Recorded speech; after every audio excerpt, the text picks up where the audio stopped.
नागरिक का योगदान महत्वपूर्ण होगा। इसके लिए मैं सभी देशवासियों से संविधान में निहित हमारे मूल कर्तव्यों का पालन करने का अनुरोध करूंगी। ये कर्तव्य आजादी के 100 वर्ष पूरी होने तक भारत को एक विकसित राष्ट्र बनाने की दिशा में प्रत्येक नागरिक के आवश्यक दायित्व है।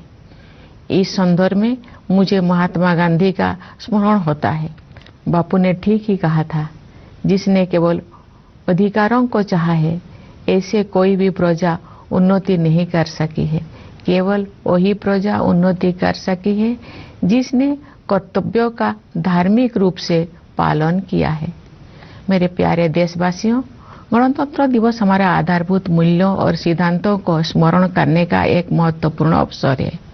जब हम उनमें से किसी एक बुनियादी सिद्धांतों पर चिंतन करते हैं तो स्वाभाविक रूप से अन्य सभी सिद्धांतों पर भी हमारा ध्यान जाता है। संस्कृति, मान्यताओं और परंपराओं की विविधता हमारे लोकतंत्र का अंतर्निहित आयाम है। हमारे विविधता का ये उत्सव समता पर आधारित है, जिसे न्याय द्वारा संरक्षित किया जाता है। ये सब स्वतंत्रता की वातावरण में ही संभव हो पाता है। इन मूल्यों और सिद्धांतों की समग्रता ही हमारी भारतीयता का आधार है। Doctor B.R. अम्बेडकर के प्रबुद्ध मार्गदर्शन में प्रवाहित इन मूलभूत जीवन मूल्यों और सिद्धांतों में रची बसी संविधान की भावधारा ने सभी प्रकार के भेदभाव को समाप्त करने के लिए सामाजिक न्याय के मार्ग पर हमें अडिग बनाए रखा है। मैं ये उल्लेख करना चाहूंगी कि सामाजिक न्याय के लिए अनवरत युद्धरत रहे श्री कर्पूरी ठाकुर जी की जन्म शताब्दी का उत्सव काल ही संपन्न हुआ है। कर्पूरी जी पिछड़े वर्गों के सबसे महान पक्षकारों में से एक थे, जिन्होंने अपना सारा जीवन उनके कल्याण के लिए समर्पित कर दिया था। उनका जीवन एक संदेश था।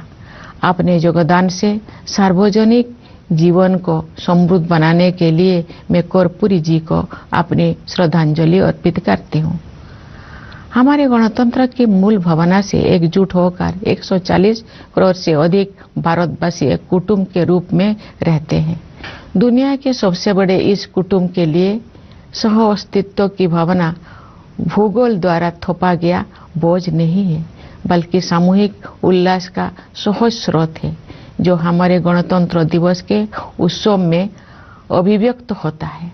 इस सप्ताह के आरंभ में हम सबने अयोध्या में प्रभु श्री राम के जन्म स्थान पर निर्मित भव्य मंदिर में स्थापित मूर्ति की प्राण प्रतिष्ठा का ऐतिहासिक समारोह देखा। भविष्य में जब इस घटना को व्यापक परिप्रेक्ष्य में देखा जाएगा, तब इतिहासकार भारत द्वारा अपने सभ्यतागत विरासत की निरंतर खोज में युगांतकारी आयोजन के रूप में इसका विवेचन करेंगे। उचित न्यायिक प्रक्रिया और देश के उच्चतम न्यायालय के निर्णय के बाद मंदिर का निर्माण कार्य आरंभ हुआ। अब ये एक भव्य संरचना के रूप में शोभायमान है। ये मंदिर न केवल जन जन की आस्था को व्यक्त करता है, बल्कि न्यायिक प्रक्रिया में हमारे देशवासियों की अगाध आस्था का प्रमाण भी है।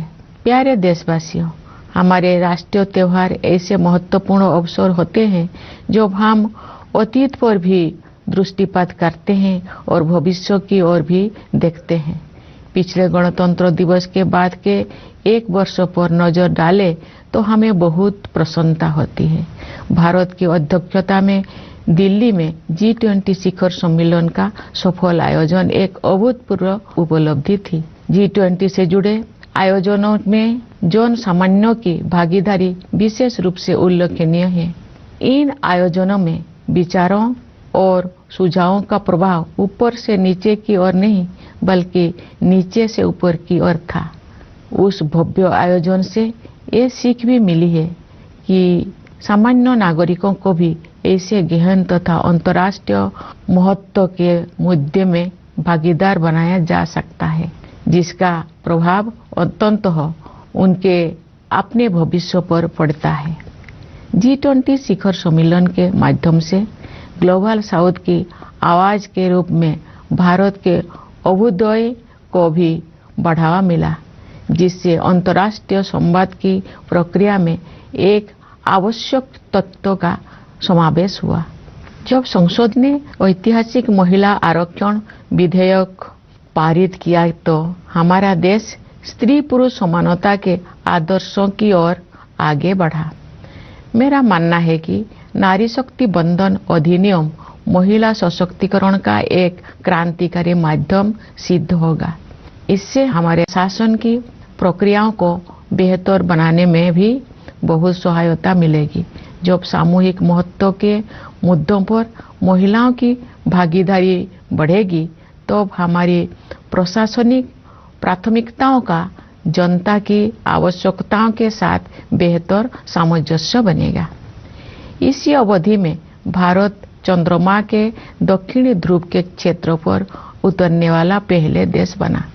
चंद्रयान-3 के बाद इसरो ने एक सौर मिशन भी शुरू किया। हाल ही में आदित्य L1 के सफलतापूर्वक हेलो ऑर्बिट में स्थापित किया गया है। भारत ने अपने पहले एक्स-रे पोलरीमीटर सैटेलाइट, जिसे एक्सपोसेट कहा जाता है, के प्रक्षेपण के साथ नए साल की शुरुआत की है। ये सैटेलाइट अंतरिक्ष ब्लैक होल जैसे रहस्यों का अध्ययन करेगा। वर्ष 2024 के दौरान अन्य कोई अंतरिक्ष अभियानों की योजना बनाए गए हैं। ये प्रसन्नता के विषय है कि भारत की अंतरिक्ष यात्रा में अनेक नई उपलब्धियां हासिल की जाने वाले हैं। पीएम नरेंद्र मोदी ने